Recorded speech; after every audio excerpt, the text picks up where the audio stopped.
What up, guys? Nolan and Ryan from RN Customs. Today we're going to be working with our Ruger G-Force, I think? Yeah, no, U-Force. Ruger U-Force rifles. Let me see if I can flip you guys around. There we go. We bought two of these at the local Walmart. It's about 92 bucks each. Comes with the little, cheap scope, but we did an unboxing video. We had a lot of great tips. We're newer to air rifles.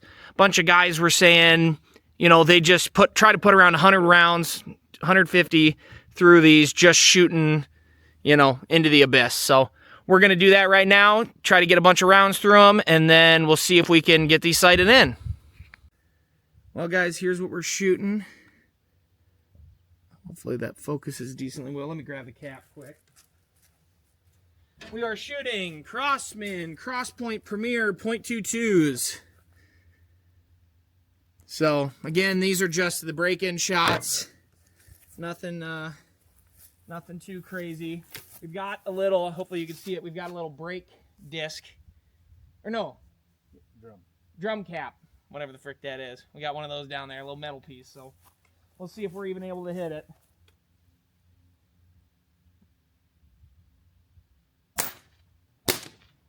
No idea. No idea at all. I mean, we'll see. Some guys were saying that the brake action, it's a pretty, I'm a hefty guy, and this is still a little bit tough right off the rip. It kind of takes you by surprise, but a lot of guys say that they break in over time, so we'll see how true that is. Still got a little bit of smoke coming out of the barrel, if you can see that. Second shot in. There we go.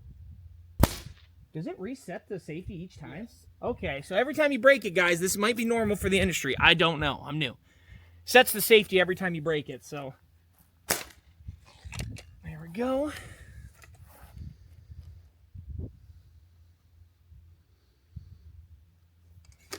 There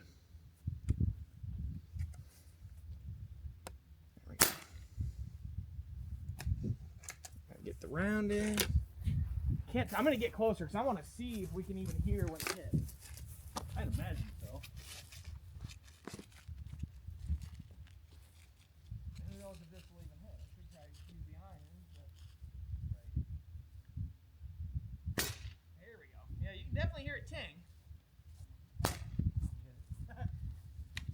Size comparison, guys. I'm a 6-foot frame. I'm hefty. So this is what the Ruger U-Force looks like. 22 cal air rifle.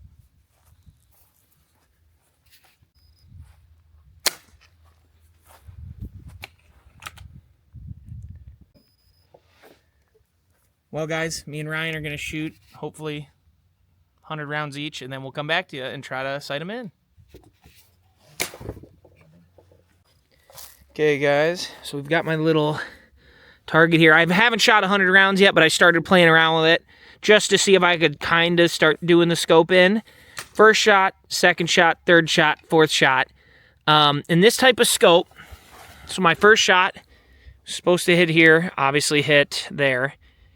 And I've done up and to the left adjustments. So this type of scope, some of them seem to be different, where some scopes want you to chase the bullet, some scopes want you to chase the reticle. So this scope seems to be chasing the reticle, if I'm thinking of it right, because I've done the up adjustment and left. So boom, boom, boom. Yep.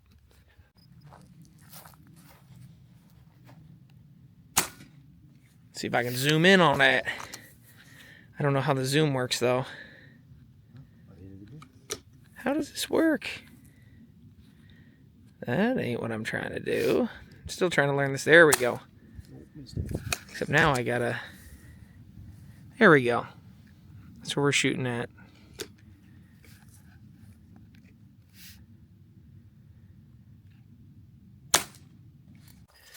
Okay, guys, Ryan was running irons earlier, and I kept my scope on and was just shooting. And so here was my progress. This was my shot that I was like, okay, I think I'm dialed. So I'm going to bring you over to this truck. And I rested the rifle right on this corner. Okay? And I was aiming down here. I had shot the bottle. I'm going to walk it for you so you get an idea. I'm assuming this is roughly at least 30 yards, I think. I'll try to measure it on Google Maps and let you guys know. But this, I shot one and it was a little low because I had obviously went from about 10 yards. So here was the first shot.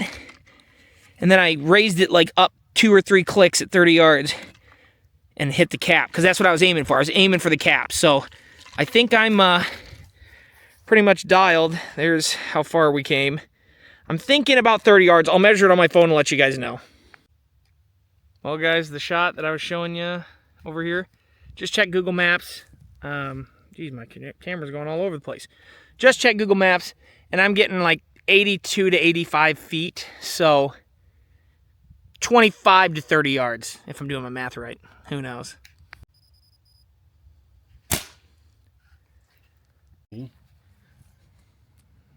That was 3. So we went 3 and 3. I'll bring you guys over and show his first shot. Just threw his scope back on. And here's what we're working with. So his first shot came in a little high and a little to the right. So if what I did on mine was correct, I'm going to have him, we did 3 clicks left and we're trying 3 clicks down. It's going to need more down and it's going to need maybe a couple more left, but we're going to do another test shot here.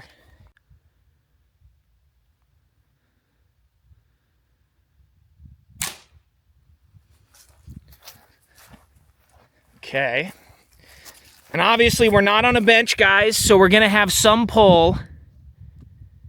Interesting. So after Ryan's second shot, again, we're not using a bench. We're resting against a tree, so we're wondering if he pulled a little bit, but pretty sure this was the first shot.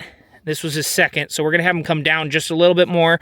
We're not going to miss with the left-right quite yet, so we're going to get that dialed, and we'll bring you back. Well, guys, we were toying around. I've got... move this. I'll show you guys some of the sheets here, but we couldn't really get Ryan's as dialed in. It kept wanting to kind of fly either way. We're each, I bet Ryan's probably has 150 shots through his. I probably have about 100, which I know they say, oh, don't even try to sight in before that. I get it. But we're just having fun. We're using cheap. I mean, in theory, I think these are cheap compared to what I've seen on Amazon and some of the nicer, higher end stuff.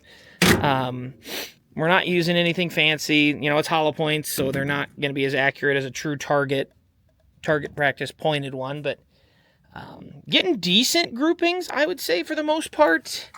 I'll have to, you know, look into what kind of distance, you know, you want to be at, but when we were shooting out that 20, 25, 30 yards, right after I dialed this in, I was able to hit the cap, like I was just really locked in, and then after about another 20 shots, I started to get more flyers. So we have not touched the barrels yet. I gotta look into what, you know, everyone recommends for barrel care. I know a lot of guys say on air rifles that's super important. So we're gonna do some more research there. If you guys have tips, leave them down below.